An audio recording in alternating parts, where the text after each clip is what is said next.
All right, guys, let's take care of some housekeeping and discuss the gentlemen who are $50,000 richer. Fight of the night was Josh Emmett and Shane Burgos, $50,000 to each fighter. Performance of the night was Roosevelt Roberts and Jim Miller, their fight, $50,000 to Jim Miller. And the other performance of the night, Frank Camacho versus Justin Jaynes, $50,000 bonus to Jaynes.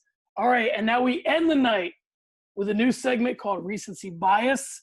And to do that, we bring in the host of the SophistiKated MMA YouTube channel. It's Kate. Kate? What's up, John? I'm doing pretty good. You were firing some heat this week on your channel saying there are no shitty cards, only shitty fans. So you seem ready to go. Am I assessing that properly? Yes. Well, I mean, in all fairness, it's a bit of a clickbaity title, but that's on purpose, of course. You know, you do what you have to do to get noticed. But I do stand by it that I think that there are a lot of people who regularly watch the sport, who watch it for the big matchups, and that's fine. You know, whatever you want to enjoy. I'm not here to judge you. But they are regularly dismissing the matchups in the prelims and the matchups on these fight night cards. Last week was a great example. We had 3 finishes in the first 3 fights. I mean, I would love to have every pay-per-view card give me that kind of action. That would be great. Right. And we obviously won't get into the whole big and small cage of it all. I had a discussion with Craig Allen on Early Stoppage as to why Dana won't just out and out condemn the large cage. I think it's an aesthetic. I'm starting a petition.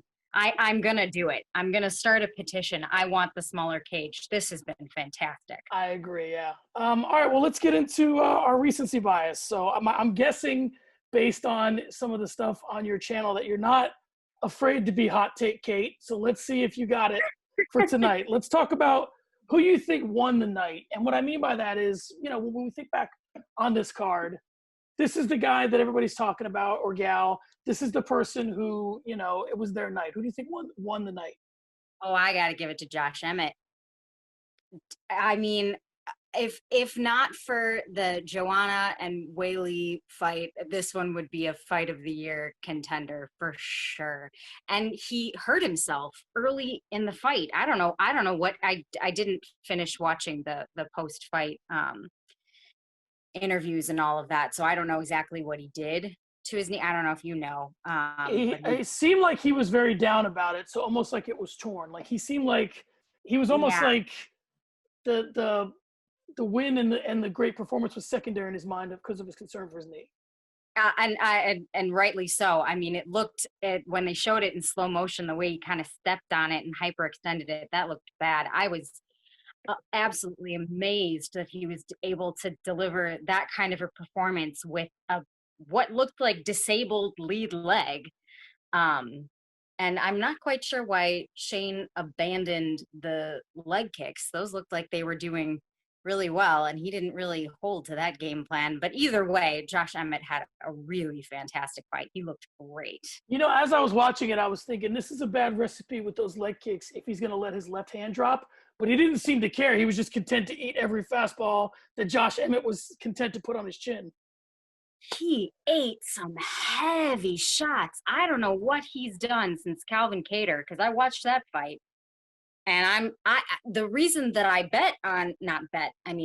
picked Josh Emmett to win is because I'm going, I don't know if Shane can take Josh's hits. Josh has got some massive one-punch power. And the amount of shots that he just swallowed, I'm going, man, he must have done something to work on that. So I don't think he's lost any steam in this fight, which I think is good for him. You know, I don't think anybody's going to look at him and say, oh, you know, he's really, you know, his ranking's going to take a huge hit. I think he'll stay where he is. You know what's interesting with me and Shane Burgos is that I need to see, because I used to cover Justin Gaethje when he was in the World Series of Fighting, because he's from Arizona, so he's in town a lot. And because they wanted to market him. And everybody said, you can't fight like this for a long time. And right. I don't know if you've been up on things, which I'm sure you have. He's got a world title fight coming up in September. So maybe you can. So maybe Shane Burgos got a master's degree at the Justin Gaethje School of taking shots. In all fairness, though, Justin Gaethje, if you watch his performances over the last 2 years, he has changed a lot of stuff. And I think that going into the Tony Ferguson fight, I think he just assumed that was just going to have to be that was just going to have to be the way that he was going to fight, because Tony never stops coming. I don't think that that's been for a while now. I think he's been a lot smarter about, picking his shots and being a little bit more patient. Because you saw him in when he was in the fight with Dustin Poirier, he was winning that fight, far and away winning that fight, just destroying Dustin's leg. And he ate a couple too many. And that's what Shane did tonight as well. He ate just a couple too many. And I'll tell you what, this is getting off topic a little bit, but we'll get back to this tonight. But quietly, I saw today that Kamaru Usman has taken Trevor Whitman as a coach because of the whole Gilbert Burns of it all. And all I'm going to say, folks, is if you don't think that Justin Gaethje helps Kamaru Usman and Kamaru Usman helps Justin Gaethje in their upcoming fights, you're not paying attention, because that might be huge for the both of them. You follow a lot more closely than I do, because I know very few coaches, but I did hear some sort of rumblings, and I'm now trying to remember where on earth I heard that, but I did hear something about somebody had said that possibly Usman had switched camps. I think that's a smart move for him. Yeah. Why would you stay? I think that, it's going to be a great fight regardless, and they've got a lot of respect for each other, which I always enjoy. I always enjoy those a little bit more than the ones where there's a lot of contention and a lot of drama. But even so, he's still fighting to defend his belts. He should be doing that. All right, I knew this was going to happen. We're off topic. Let's get back focused. I knew that I was going to get to talking to you and we could be talking about other stuff. Who do you think peaked tonight? Which is a weird question, but who do you think, when they look back on their career, they point to tonight and say, that was the best of me, that was my night? This was a really tough one for me, because there were some really good fights, and it's hard for me to judge people's future performance. I'm not very good at it. Right. I'm getting a little bit better. This was the second week in a row that I've gone 5 for 5 on the main card picks, so I might be getting a little better. Right. Maybe, but I think I'm gonna have to go with Gillian. She doesn't have the best resume, but I think I want to say her most notable win was maybe Molly McCann, who's now on, I think, a 3-fight win streak. And she lost to Barber pretty spectacularly. I was actually at that fight in Boston. So I don't know. I don't know that she's, the women's divisions are hard for me to judge to begin with, because I just don't think that there's enough volume there yet. I think that, you look at Roxanne Modafferi's record and you go, okay, 6th in the world, and she's got 24 wins, 17 losses. Well, I will say this. Cortney Casey is someone who fights out of Phoenix, and she's someone who her record is no indication of what the kind of fighter she is. Exactly. So split with Felice Herrig, split with Michelle Watterson. Right. No one finishes this girl, Kate. No one does. She hasn't lost. She's been finished since Pro Gonzalez. It was right at the end. Right at the end. Right, but I'm saying more to your point, taking out Cortney Casey is an impressive thing to do. Right. That's what I'm saying. I think that this is, she's going to, I don't know that she's going to be able to rise much higher than this based on the people that she's lost to already. I just don't know. Like I said, that was by far the hardest question you asked for me to be able to answer with any amount of expertise. So take it with a giant lump of salt. Okay, up next, who do you think set themselves up best for their next fight? Obviously Curtis Blaydes has kind of been that guy. He's almost like John Fitch in a way. He's been right there forever, the number 1 or 2 or 3 ranked guy. And right when you think he's bound to get that shot. You know, I think he lost to Overeem or something. And so do you think that, is it a open and shut case that he's the guy who set himself up the best, or did you see somebody else? He was actually not my pick for this one. I actually went with Pennington. Because again, she's somebody that doesn't have the best record, but she's losing to the champions. You know, Yeah. she's losing to Nunes. It's like, and oh God, who was the last person that she lost to? I didn't write it down. I was looking at it. I'm too like I said, I'm too tired for this. But she also lost to Holly Holm. That's the one. Thank you. But she's also beat champions. She beat Jessica Andrade. She beat Miesha Tate. So I don't think we've seen the best out of her yet. I thought she looked really great tonight. She had a lot of really good combos. I mean, she was almost never throwing just one strike, and she was circling out really well. You know, so she was throwing a 1-2 and then circling out to the left, which I thought she looked great. I think with a couple more good matchups, she could make another run for it. I still don't see anyone in that division that's going to beat Nunes yet. But at this point, you know, fight for the number one spot, I guess. Well, you know, and Craig and I talked on Early Stoppage about this. And before I get to this, let me tell you one other thing is I used to have this joke with buddies of mine about Vitor Belfort. And I said, yeah, he loses, but he only loses to Hall of Famers. He only loses to studs. And you can make the same case about Pennington. So I'm looking at losing to Ngannou. I'm looking at losing to Andrade, Holly Holm, Amanda Nunes, Germaine Durandamy. That's who she loses to.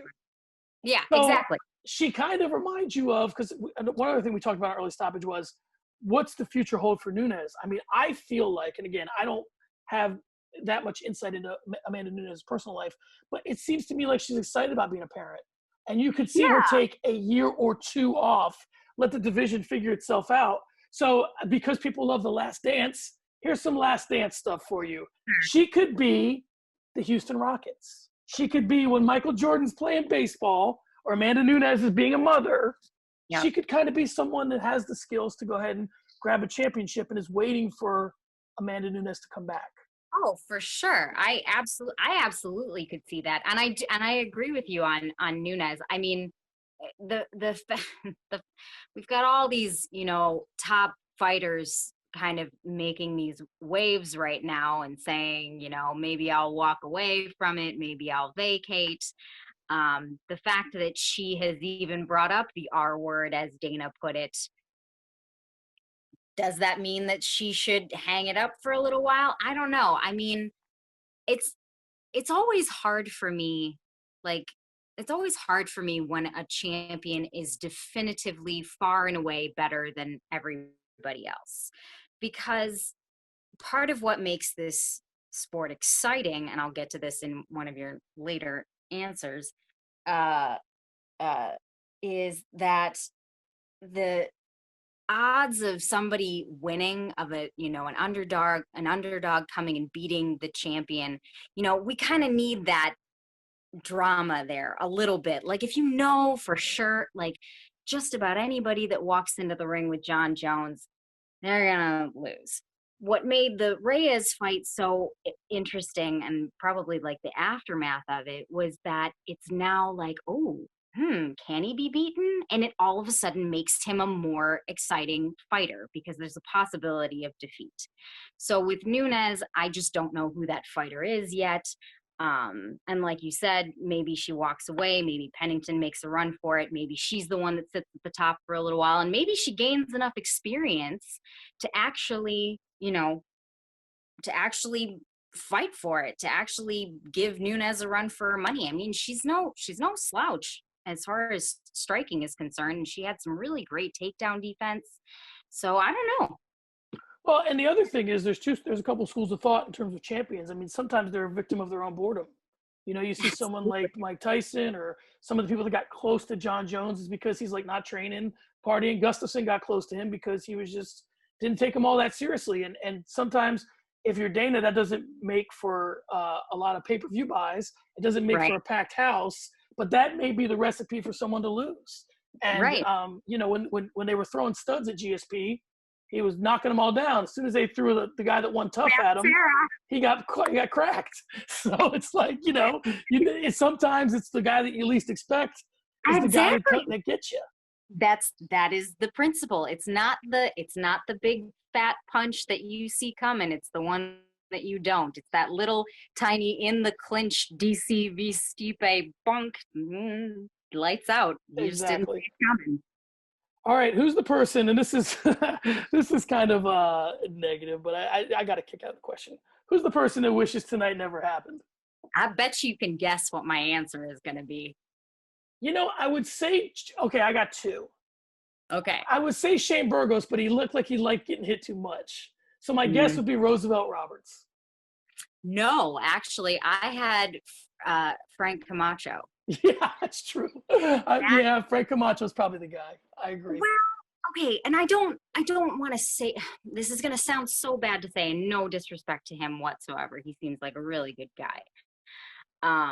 This is the 5th loss for him out of 6, 3rd in a row. This was a last-minute matchup.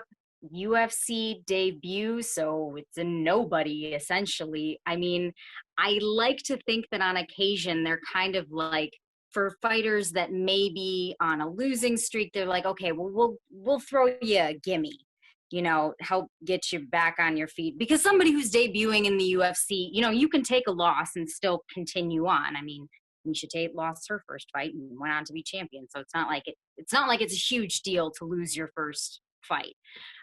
So for him to lose this one, I don't know what happens for him next. I'll tell you this. This is the one thing he has going for him. This is the lineup. It's Jingliang Li, Drew Dober, Jeff Neal, Beneil Dariush. Again, and he did the UFC a favor in saying, okay, whatever, it's short notice, I'll take the guy. He's almost lucky, because if Matt Frivola did this to him, it's the unemployment line. But the fact that Justin Jaynes did it, and it's a short notice, he almost probably gets another fight just because he did a favor. Yeah.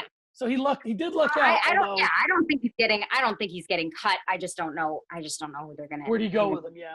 Yeah, exactly. But okay, can I add a side note? Were they calling him Jesse James the whole night? Well, listen, when I get to my not for nothing, the research department of ESPN needs to make sure they're getting in these guys' ears a little more effectively, because you talked about a broadcasting background. I always tell friends of mine when we do podcasts, or I said, listen, when you hear somebody say something and then they correct themselves, it's not because they just realized they said the wrong thing. Someone told them in their ear that's not his name. So where are you guys at with, and I'm going to save my big one for my not for nothing, but yeah, they got to get in their ear a little bit more effectively. Oh my gosh. If he said it like 3 times, and I'm going, okay, this is John Anik. Like, he knows what he's talking about. Yeah. Why is he calling him Jesse James?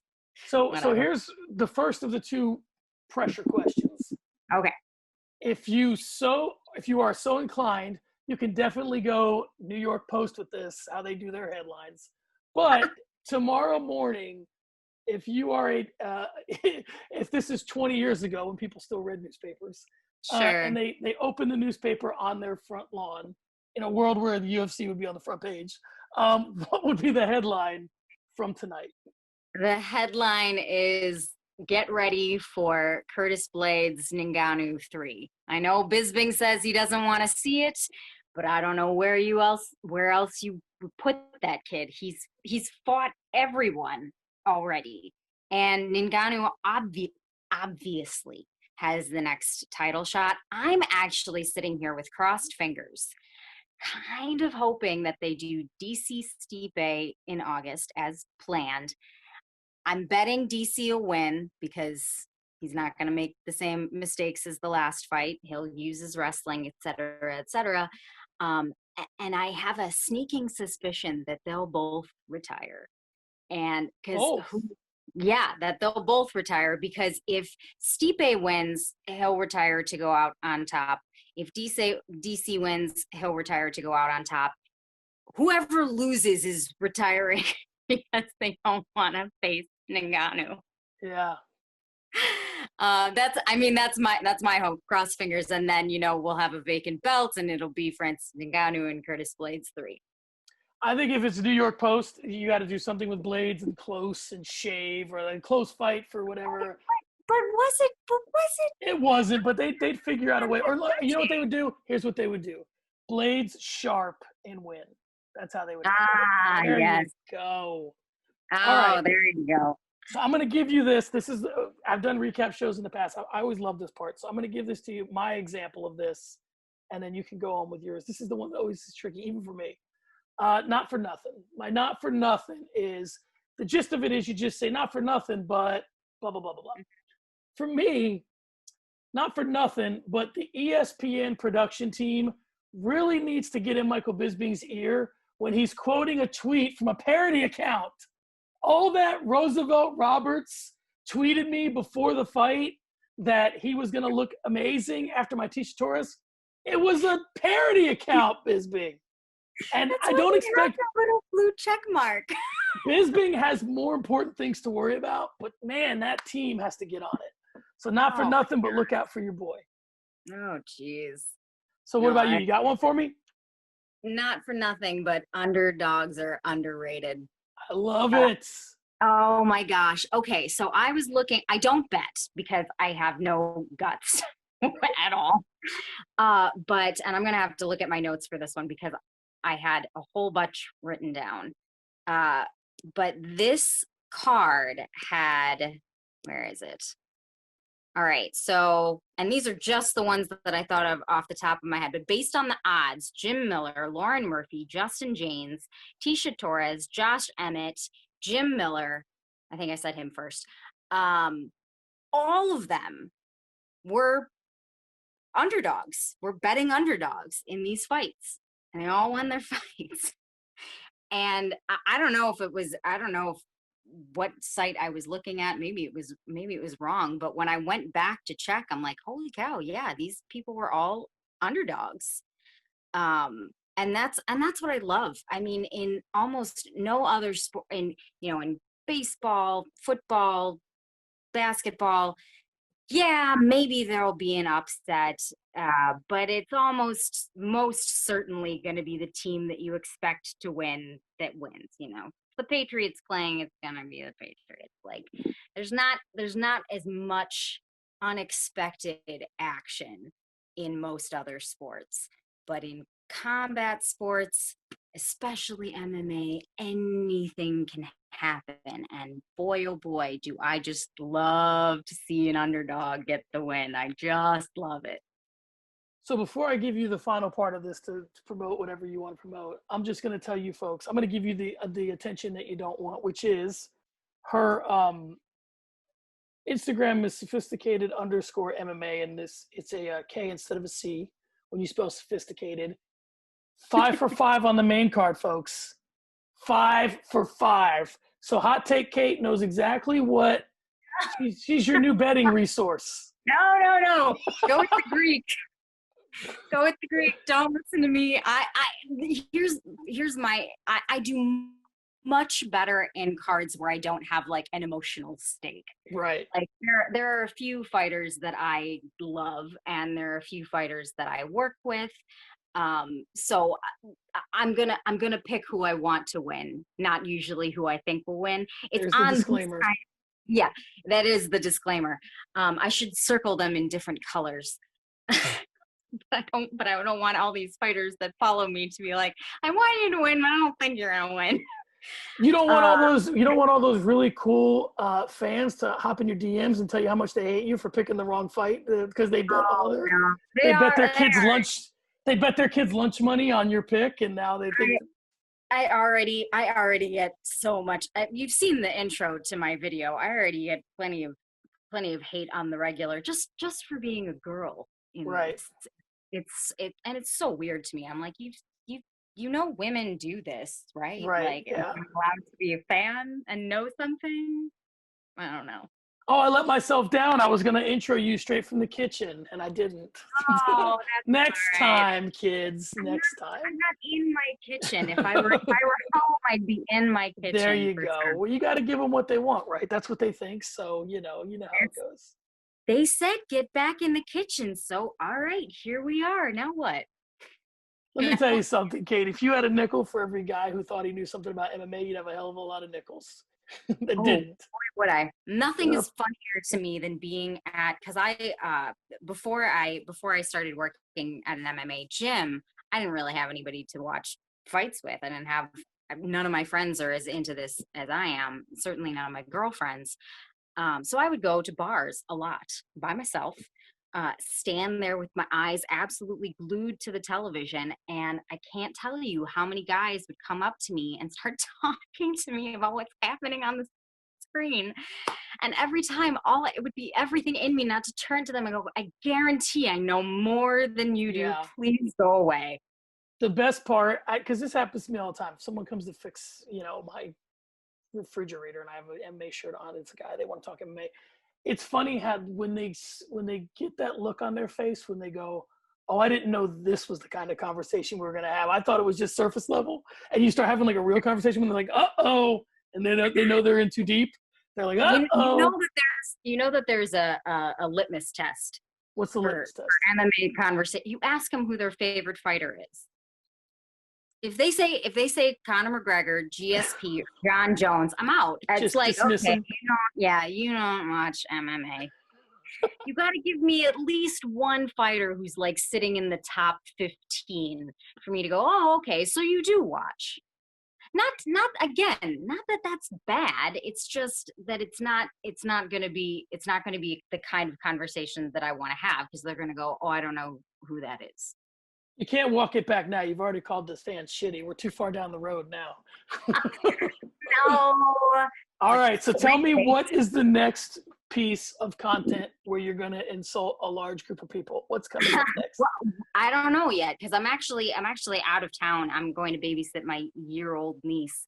So I won't be doing any swearing in my sister's kitchen while she's gone.